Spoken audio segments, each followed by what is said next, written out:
Yeah. Yeah. Yeah.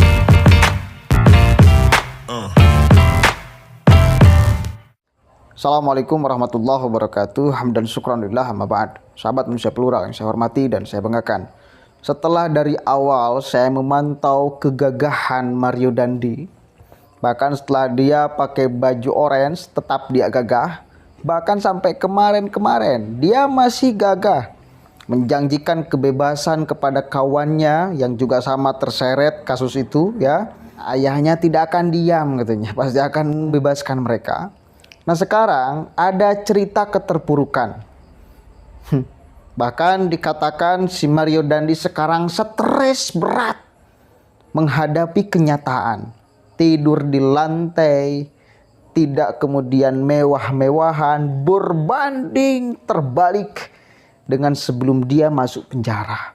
Kita baca ceritanya karena ini penting sekali. Karena kemarin saya selalu mengatakan kapan orang ini nunduk, kapan orang ini nunduk, kapan orang ini nunduk.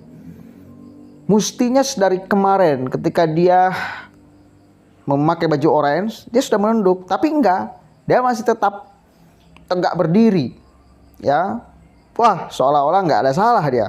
Mungkin masih belum tahu bahwa bapaknya itu sudah dicium aroma busuk korupsinya.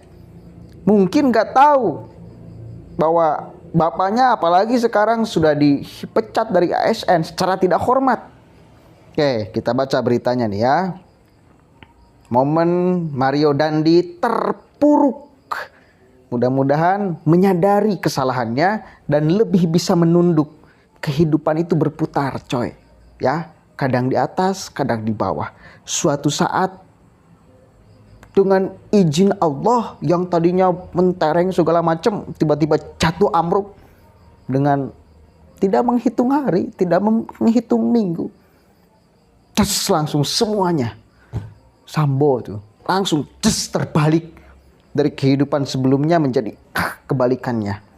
Ini kehidupan. Makanya mudah-mudahan ini menjadi pelajaran. Oke lah, tanpa panjang lebar kita baca beritanya dari tribunjatim.com. Mario Dandi tertekan, rasakan dinginnya tidur di lantai sel penjara. Sikapnya berbeda. Kata polisi, stres dia katanya. Kemarin seolah-olah nantang netizen ya. Seolah-olah pantau saya pasti akan bebas kok. Seolah-olah nantang netizen dia.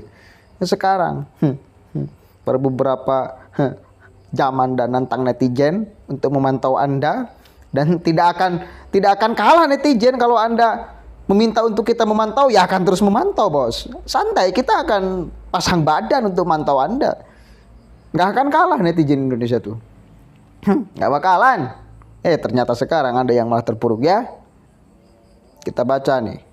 Harus bertanggung jawab atas perbuatannya. Mario Dandi tersangka penganiayaan terhadap David Ozora pada Februari 2023 lalu membuatnya tertekan.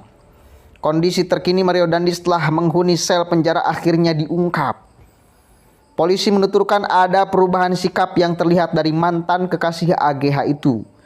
Kasus penganiayaan yang dilakukan oleh Mario Dandi terhadap David itu seolah membuka beragam tabir kejahatan lainnya, terutama yang berkaitan dengan keluarganya yakni sang ayah Rafael Aluntri Sambodo. Kasihan. Nggak kasihan lah ya, orang jahat kok. Sebelum ditangkap dan dihukum karena aksi koboynya itu, Mario Dandi bergelimang harta. Ia merupakan anak ketiga seorang mantan pejabat pajak yang memiliki harta sampai mencapai angka 56 miliar. Harta kekayaan itu hampir setara dengan milik Sri Mulyani, Menteri Keuangan. Mario Dandi kini mendekam di sel penjara dan tanpa ada perubahan setelah merasakan dinginnya lantai penjara. Hal itu seperti dilaporkan oleh Kapolsek Pasanggerahan. Ya, saat ini Mario Dandi sudah hampir 2 pekan di dalam sel penjara. Mario meninggalkan segala bentuk kehidupan mewahnya sebelum masuk ke penjara. Perubahan ternyata terlihat dari anak Ernie Torondek tersebut. Diduga anak mantan pejabat pajak Rafael Alun Trisambodo tersebut mengalami shock setelah merasakan dinginnya lantai penjara. Sempat mengangkat kepalanya ketika ditetapkan tersangka dan dirilis polisi di depan publik. Mario Dandi kini dikabarkan mengalami tekanan. Ia diduga merasa syok setelah menyadari perbedaan drastis kehidupan di penjara dan kehidupan lawasnya yang bergelimang harta. Mudah-mudahan satu kali lagi jadi pelajaran nih. Mario diam saja. Stres dia dimasukin ruang tahanan sementara. Ini ruangan tahan sementara loh. Anda itu bukan sehari 2 hari, bukan setahun 2 tahun nih. Bakal lama di dalam sel penjara. Yakin tuh. Kalau tidak, akan bersuara lagi netizen. Gak ridho, gak ikhlas kita. Penganiayaan berat seperti itu, penyiksaan yang jahat dan biadab keji itu, masa mau dihukum ringan? Bahkan Profesor Mahfud MD merekomendasikan, menyarankan, meminta untuk si Mario Dandi ini dihukum bukan delik penganiayaan, tapi deliknya, hukumnya perencanaan pembunuhan. 15 tahun penjara. Bukan sebentar, bos. Hati-hati Anda. Dijebloskan Mario Dandi ke dalam sel disaksikan langsung oleh pihak keluarga korban yang meminta hal tersebut. Itu juga langsung pihak korban, Pak, langsung masukin sel. Kita ikuti karena kan ada status tersangka kan, kita masukin sel bawah.